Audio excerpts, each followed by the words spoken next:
Bonjour, nouveau exercice. Donc, considérons la fonction f définie sur R par f de x est égal à 1 si x dans Q, f de x est égal à 0 sinon, c'est-à-dire x n'appartient pas à Q. La question montre que f est totalement discontinu, c'est-à-dire n'est pas continu en tout point de R. Donc, pour cela, on va prendre un point R et je vais démontrer que cette fonction n'est pas continue en ce point par absurde. Allons-y. Alors, soit A appartenant à R. Supposons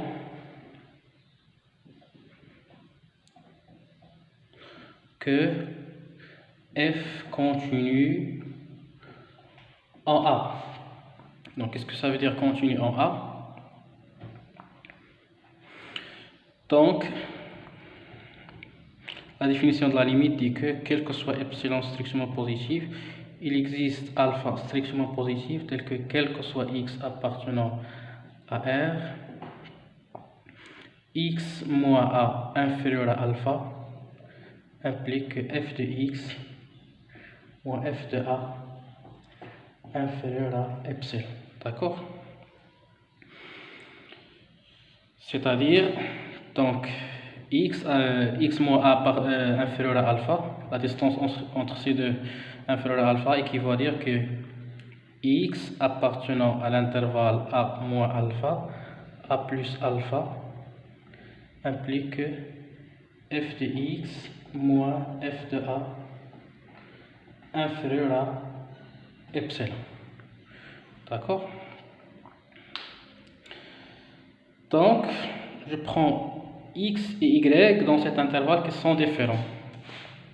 Donc, pour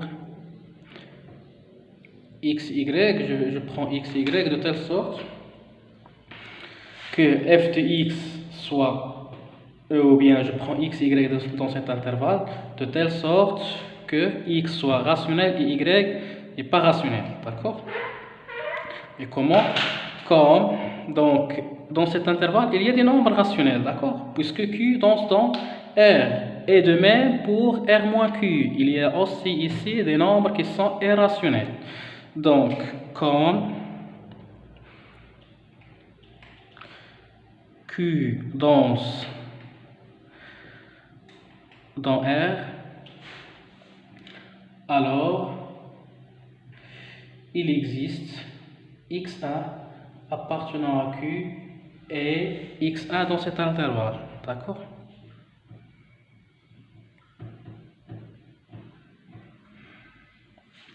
Et R moins Q est aussi dans R.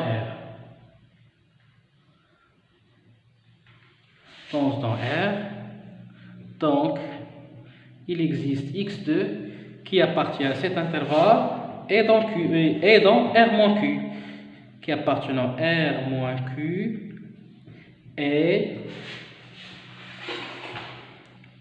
x2 appartenant à notre intervalle A moins alpha, A plus alpha. D'accord? Donc, puisque x1 et x2 appartiennent à cet intervalle, donc vérifiez ça. D'accord? Donc, on efface le tableau pour continuer.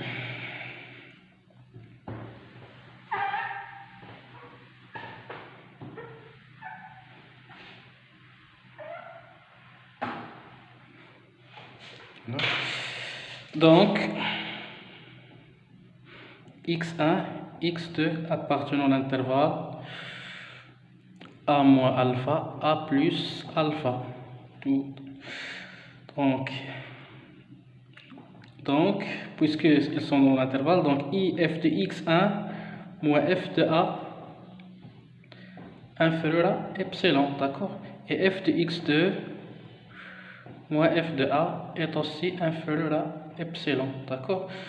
Donc je vais sommer ça avec ça et on applique l'inégalité triangulaire. On trouve que f de x1 moins f de x2 inférieur à epsilon. Or, x1, ici x1 appartient à Q, d'accord?